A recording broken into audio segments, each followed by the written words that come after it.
After the last major battle in the Mirror World, Kirby and Meta Knight return to Dreamland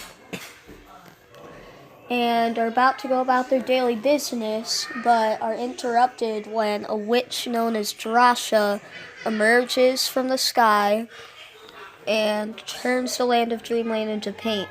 Kirby sets off and defeats Drasha. After overcoming the hardships of facing all these different villains, Kirby just wants nothing more than a break and some relaxation time. Kirby does this by doing what he loves best in his pastime, eating. He's about to dig into his delicious strawberry shortcake, but is interrupted when it gets stolen by an evil gang known as the Squeak Squad.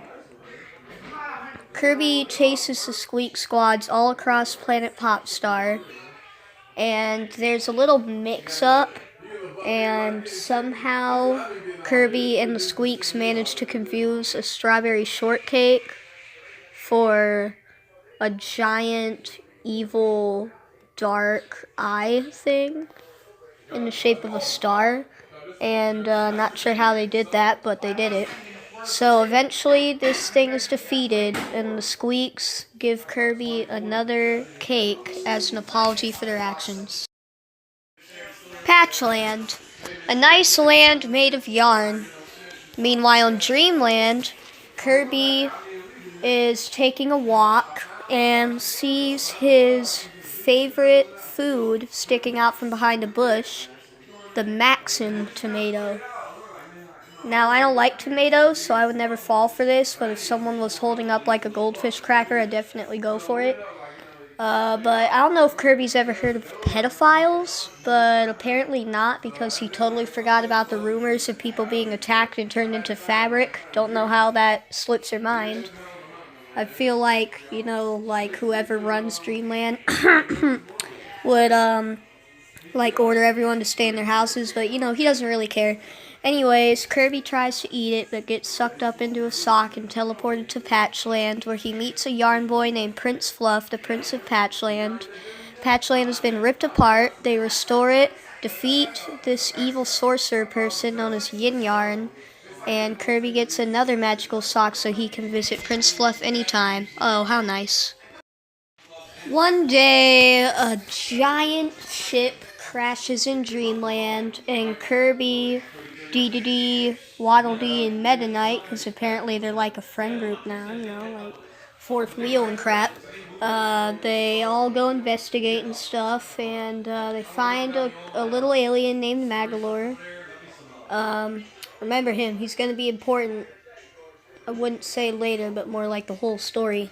So Magalore's ship is broken apart. Kirby and friends travel all across Planet Popstar to restore it, and eventually go to Magalore's home planet, which is also the home planet of the Ancients, who Magalore is a descendant of, and who have created many items in the Kirby series. Anyway, Kirby and his friends go to Holocondra, which is literally just Mars of the Kirby universe. And after traveling through mechanical ruins and a volcano land, they defeat an evil dragon named Landia, because Magalore wants its shiny crown and stuff, but Kirby and friends don't know how powerful this crown is. So they eventually give it to Magalore, and Magalore pulls the marks on them and becomes all-powerful and wants to take over the universe and stuff. That happens every other weekend with Kirby.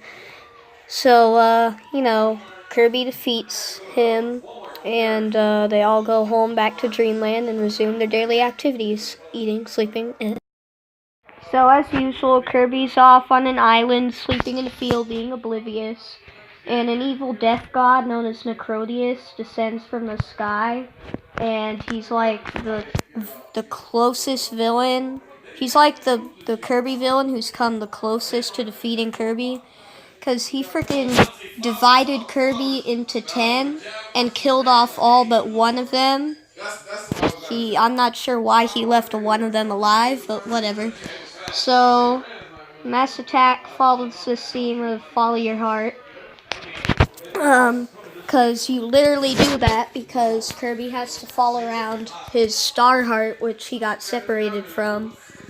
And Kirby travels across from planet to planet, and eventually, island of Dreamland to island of Dreamland, and eventually encounters the Squeak Squad again, who are going to be nice to Kirby this time. And DeRoach, who is the leader, appears to have amnesia due to being possessed in his previous appearance. So, they help him out, and Kirby, with their help, eventually manages to get to Necrodius' island, steals his staff, defeats Necrodius, and becomes whole again. Oh my gosh, how cheesy. Above the skies of Dreamland, there exists a world known as Floralia, and this world is in great peril due to a queen who has become beauty obsessed, and her mind has been corrupted by a certain mirror, and she enslaves the inhabitants.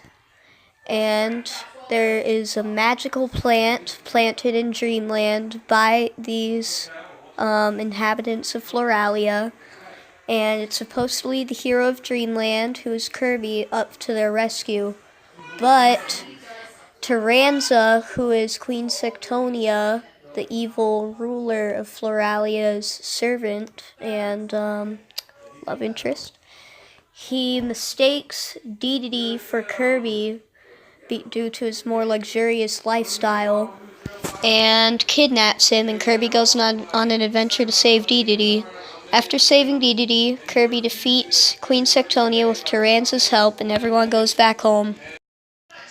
After saving the inhabitants of Floralia, Kirby's planet Popstar, is attacked by a giant alien ship known as the Access Ark, and his planet is nearly completely mechanized, but Kirby sets off to put a stop to this. He eventually finds out that this ship and this this mechanization organization is known as the Haltman Works Company, and he eventually confronts the higher-up forces, defeats the CEO of the company, who sacrifices his entire mind unknowingly to a giant screw-shaped machine built by the ancients of Holocandra, known as Stardream.